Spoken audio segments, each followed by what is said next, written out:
네, 시장과 관련된 얘기 조금 더 깊이 있게 나눠보겠습니다. 제슬리 투자자문의 조지환 팀장이 나와 있습니다. 어서 오십시오. 네, 안녕하십니까.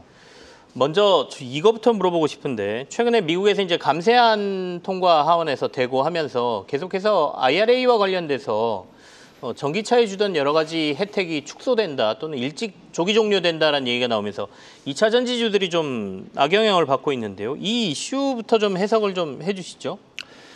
예, 우선 미국 시간으로 16일 저녁에 연방 하원 예산위원회에서 IRA 수정 법안이 올라왔었는데 그 당시에는 부결이 되었습니다. 네. 그리고 다시 야당과 협의를 해서 소폭 수정을 한 다음에 18일 밤에 예산위원회에서 결국 통과가 되었습니다. 이번 IRA 수정 법안 같은 경우는 One Big, Beautiful Big 이라는 이름으로 공화당에서 하원에서 진행하고 있는 대규모 예산 조정 법안입니다. 트럼프 대통령의 대부분의 정책들이 반영이 되어 있다고 볼 수 있는데요. 네. 무려 1116페이지에 달하는 법안으로 한 4가지 정도로 말씀드릴 수 있을 것 같습니다. 첫 번째가 세금을 감면, 그리고 두 번째는 세액공제를 축소하고요. 그다음 세 번째는 사회복지 프로그램을 개편, 네 번째는 국방이나 국경 보안을 강화하는 내용으로 볼 수 있습니다. 이게 정리해서 이야기를 하자면 네. 바이든 정부 때 세액공제를 주기로 했던 기업들에게 대부분이 외국 기업들일 텐데요. 이 기업들에게 주기로 했던 세금 혜택을 없애버리면서 예산을 확보하고 그렇게 확보한 예산으로 자국민이나 자국 기업들에게 세금 혜택을 주겠다. 이런 내용이라고 보시면 될 것 같습니다. 네. 자, 그럼 어떻게 될 것 같으십니까?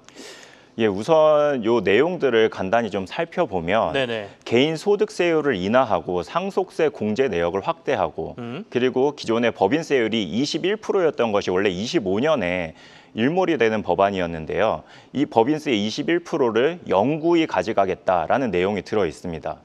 또 사람들이 많이 신경을 쓰는 의료비나 교육비 이런 것들에 대한 세제 혜택을 주겠다는 내용도 들어 있고 아까 국방 말씀드렸는데 네. 무인기라든가 감시 시스템에 대해서 150빌리언 또 증액을 하겠다는 이야기도 있고 뉴스 들으셨을 텐데 전에 웨이터들의 팁에 대해서 세금을 매기지 않겠다 이런 내용이 있습니다. 식당이나 서비스업 종사자들 중심으로 감세 혜택을 주겠다는 내용도 있고요. 네. 마지막으로 말씀드릴 게 방금 이제 이야기하셨던 저희가 가장 신경 쓰이는 부분이죠. 청정 에너지에 대한 세액 공제 혜택을 점차 줄이거나 폐기하겠다는 내용인데요. 가정용 태양광 설비 같은 경우에는 원래 2034년까지 세액공제 혜택을 주다가 2034년에 일몰이 되기로 했었는데 요번에 이거를 25년 말에 종료해버리겠다고 이야기를 합니다. 네. 그리고 다른 청정에너지 관련된 세액 공제들도 전부 다 폐기를 해버리면서 약 4조 원 정도의 예산을 확보하겠다 이렇게 지금 이야기를 하고 있습니다. 이것만 들으면 당장 될 것처럼 생각이 들지만 어쨌든 하원을 통과한 거고 상원 통과가 또 남아있고 최근 뉴스를 보니까 좀 삐걱대고 있다는 얘기가 있어서 이게 실제 시행될지 미지수긴 한데 그래도 어쨌든 계속해서 이렇게 트럼프가 밀어붙인다라고 하면 이거보다는 축소되더라도 뭔가 시행될 가능성이 있다라고 보여지거든요. 그러면 저희가 친환경과 관련된 태양광이라든지 2차 전지주라든지 이런 데 투자는 조금 보수적으로 봐야 될까요? 어떻게 보세요? 예, 우선 말씀하신 것처럼 이러한 법안들이 현실화될 수 있는지를 한번 네. 체크를 해봐야 될 것 같습니다. 현재 상원에서 공화당이 53석입니다. 근데 만약에 야당이 필리버스터를 할 경우에 이 필리버스터를 막기 위한 최소 인원이 60석인데 그에 미치지 못하고 있고요. 하원 같은 경우 435석 중에 218석입니다. 이탈표가 있을지 고민을 많이 해야 되는 부분입니다. 근데 여러분들께서 지금 많이 트럼프를 경험을 해보셨겠지만 네네. 법안으로 만약에 이것이 정리가 되지 않는다 하더라도 행정명령 같은 걸로? 예, 행정명령으로 계속 추진을 할 것 같습니다. 근데 만약에 이 행정명령이 발동이 됐을 때 네. 제지할 수 있는 방안은 결국 법원에서 예비금지 명령을 발동을 하는 건데요. 이 예비금지 명령 좀 용어가 생소하실 분들 있을 텐데 한국식으로 치면 가처분입니다. 아, 네. 네, 행정명령이 지금부터 효력이 정지되도록 예비금지 명령을 내리겠다라고 하는 건데 이럴 경우에 트럼프가 만약에 연방 대법원에 항소를 하고 승리하게 되면 다시 이 행정명령은 유효하게 발동이 됩니다. 근데 지금 보면 연방 대법원의 판사 9명 중에 6명이 보수 성향이라서 결국은 트럼프의 손을 들어줄 것으로 판단이 되고 있고요. 잘 알려지지는 않은 얘기인데 지난 4월에 실제로 IRA 법안으로 인해서 지급됐던 보조금들을 동결을 했던 행정명령이 있었습니다. 근데 로드아일랜드 지방법원에서 이 행정명령은 법률 위반이니 전국적으로 예비 금지 명령을 내린 적이 있었습니다. 근데 그 당시에 트럼프가 즉시 연방대법원에 항소를 했고 승리하면서 결국은 IRA 보조금이 동결되는 자신의 목적을 이뤘었다라고 보시면 될 것 같습니다. 그 말씀은 이제 어쨌든 간 트럼프 대통령이 원하는 대로 흘러갔다라는 건데 이전 사례도. 그러면 결국에는 IRA도 축소될 가능성이 높다. 이렇게 보고 저희가 투자 전략을 짜라 이런 말씀이시네요. 예, 맞습니다. 26년 내년에 중간 선거 때 공화당이 다수당 지위를 잃기 전까지는 네네. 아무래도 트럼프가 원하는 대로 이 정책이 계속 추진되지 않을까 이렇게 보고 있고요. 저희가 지금 우려하는 요 관련된 섹터들의 경우에는 좀 영향은 그래도 제한적이지 않을까라고 제가 생각을 하는 이유가 대선 레이스 때부터 이미 트럼프는 IRA 법안을 폐기해야 된다라는 이야기를 해왔기 때문에 네. 시장은 이미 그 부분에 대해서 반영을 하고 있고 물론 매출이나 이런 부분에 대해서 훼손은 있을 수 있으나 그 이상의 충격은 없을 것 같다라고 보고 있습니다. 그러면 이미 주가적으로는 반영이 다 돼 있는 상황이다. 여기서 더 내려갈 건 없는 것 같다라는 말씀이시고 다만 이제 위로 올라가기 위해서는 다른 뭔가 모멘텀이라든지 이런 게 필요한데 그런 것도 좀 부재한 상황이니까 우리가 이제 포트폴리오 짤 때 굳이 이벤트도 없고 주가가 떨어져 있는 회사를 만질 필요는 없다. 이런 말씀으로 결론을 내도 되겠네요. 그러면 오늘 IRA와 관련돼서는 이렇게 정리를 좀 해보고 지금 시장에서 이슈를 보고 계시는 게 어느 쪽인지 오늘 하실 얘기의 초점이 어딘지가 궁금한데요. 예, 지난주에 신용등급 강등도 있었고요. 네. 그것 때문에 월요일 미국 시장이 어떻게 되나 고민을 계속하시다가 이번엔 IRA 수정 법안이 나오니까 도대체 트럼프 2.0 대선은 바람잘 날이 없는 것 같습니다. 그런데 저희는 이러한 이벤트들이 있을 때 주식 매수의 기회로 삼는 것이 투자자의 자세 아닌가 싶습니다. 왜냐하면 시장에 충격을 줬던 이벤트들을 저희가 생각을 해보면 9.11 테러나 그리스 사태, 2011년에 신용등급 강등, 그리고 코로나나 최근에 있었던 우크라이나 전쟁들을 보면 이러한 이벤트들이 발생했을 때 7일에서 13영업일 사이에 지수는 저점을 찍고요. 그리고 이벤트 발생일로부터 19일에서 58일이면 이벤트 발생 전의 지수를 회복을 합니다. 그러니까 올해 2025년에는 트럼프 때문에 너무 많은 이슈들이 있어서 하락에 어떻게 대비해야 하나를 고민하실 것이 아니라 어떻게 매수의 기회로 삼아야 하나를 생각을 해보셔야 될 것 같습니다. 올해 코스피 같은 경우는 연초 대비해서 지금 8.4% 올랐는데요. 아무래도 오르는 종목들만 계속 오르는 장이다 보니까 네네. 연초 대비해서 100% 이상 오른 종목들이 쉬운 4개 종목입니다. 제가 지난 3월에 나왔을 때 조선, 방산, 피부미용, 엔터를 좀 보시라고 말씀드렸었는데 이 섹터들의 ETF 같은 경우도 연초 대비해서 30%에서 100% 이상 지금 올라 있는 상황입니다. 네. 그러니 지금 제가 나온 이유는 이미 제 말씀을 듣고 연초에 수익을 많이 내신 분들을 위한 것이 아니라 자 그러면 하반기에 기회가 있을까를 말씀을 드리기 위해 온 거고요. 저는 올해 하반기에 한 번의 매수 기회가 남아있다라는 말씀을 드리고 싶습니다. 원래 미국에서 정치적 불확실성, 그러니까 선거가 없는 해의 경우에는 한국이나 미국 시장 전부 다 지수의 수익률이 좋은 편에 속합니다. 네.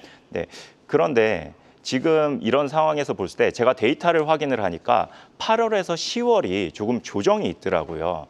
그래서 올해 3분기를 매수의 기회로 좀 삼으시면 좋을 것 같습니다.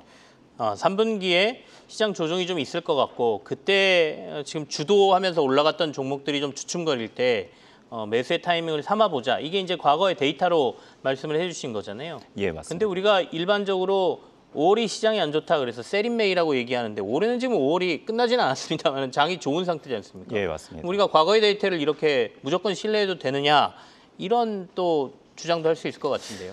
네, 지금 데이터 보고 계신 게 미국 대통령 1년 차의 코스피 월간 수익률이고요. 미국도 마찬가지로 보시면 2월 달을 제외하고는 상반기에는 모두 오르고 있다라고 보시면 될 것 같습니다.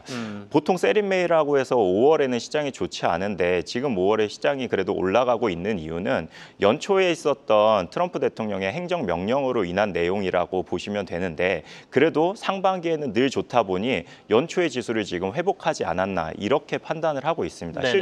실제로 2월 달에 저렇게 성적이 좋지 않은 이유는 지금 보고 계신 데이터가 미국의 경우에는 S&P 500은 1950년부터의 데이터고요.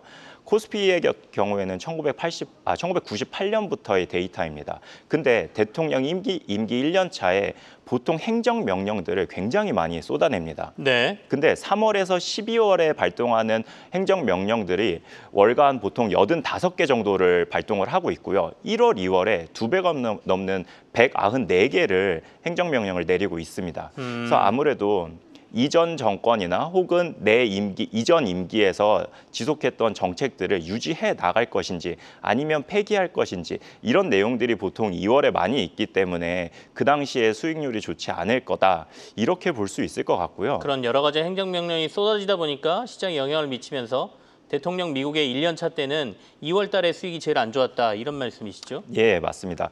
그리고 이제 하반기에 코스피랑 S&P 500 수익률을 보시게 되면은 네. 8월, 9월, 10월이 조정을 보이는 것이 있습니다. 이게 좀 분기별로 본다고 하면 결국 3분기를 이야기하는 건데요. 이 제가 계속 나와서 이제 퀀트를 말씀을 드리는데 퀀트라는 것이 결국 조금이라도 높은 확률에 지속적으로 투자를 해 나가면서 내 자산을 불려 나가는 거 아니겠습니까? 네네. 이제 과거 50년이 넘는 기간 동안 보여지는 지표들이 3분기에 좋지 않다라고 할 때는 그때 과감하게 내 주식 매수의 찬스를 삼아서 포트폴리오를 좀 채워 나가는 방향으로 생각을 하시면 좋을 것 같습니다. 자, 그러면 3분기가 조금 조정이 올 것 같다. 그럼 그때 어떤 전략으로 저희가 임해야 되는 거예요? 예, 3분기에 시장에 조정이 있는 네. 경우도 있고 혹시 그렇지 않을 수도 있습니다. 근데 제가 한국 시장에 조정이 있을 때는 90% 이상 확률로 수익이 나는 전략을 알려드리려고 합니다. 네네. 예, PBR 지표라고 있습니다. 기업이 갖고 있는 순자산 대비해서 시가총액이 얼마에 거래되고 있나를 이야기하는 겁니다. 순자산이 1조인데 시가총액이 9천억이라고 하면 PBR 0.9로 저희가 표시를 하고 있습니다. 근데 코스피 시장이 PBR 0.9 미만일 때 저희가 매수를 하게 되면 1년 후에 지수의 평균 수익률이 22%입니다. 31번 이런 경우가 있었는데 그중에 3번을 제외하고는 모두 상승을 했었습니다. 그러니 이번 3분기에 만약에 조정이 있고 PBR도 0.9배 미만이다라고 할 때는 저희가 과감하게 매수를 하면 좋을 것 같습니다. 그런데 지금 기존에는 제가 말씀드렸던 게 피부 미용, 조선, 방산, 엔터 4가지 섹터입니다. 네. 원래는 조정을 받고 다시 주가가 상승을 하게 되면 기존에 올랐던 종목들이 오르는 경향이 있는데요. 오늘은 만약에 이번 3분기에 내가 매수를 할 때 도대체 어떤 종목, 어떤 섹터를 해야 될지 모른다라고 하시는 분들을 위해서 제가 섹터 하나 좀 괜찮은 거를 들고 왔습니다. 네. 예, 최근에 PBR 지수를 좀 높이자라고 하는 것이 밸류업이고요. 그리고 요새 대통령 후보들이 코스피 5천을 말하고 계속해서 상법 개정에 대한 논의도 되고 있습니다. 근데 최근에 보시면 증권 섹터가 아주 빠르게 치고 올라오고 있습니다. 그 2001년에도 금리 인하를 하면서 지수가 37% 상승을 할 때 100% 이상 올랐던 종목들이 73종목인데요. 그중에 29%가 금융 관련된 종목들이었습니다. 네네. 시장의 IQ가 5만이라는 이야기 가끔 듣습니다. 아무래도 시장은 올해 주식시장이 활성화될 것을 미리 예상을 하고 증권 섹터로 지금 수급이 몰리고 네네. 있는 거 아닐까 생각을 합니다.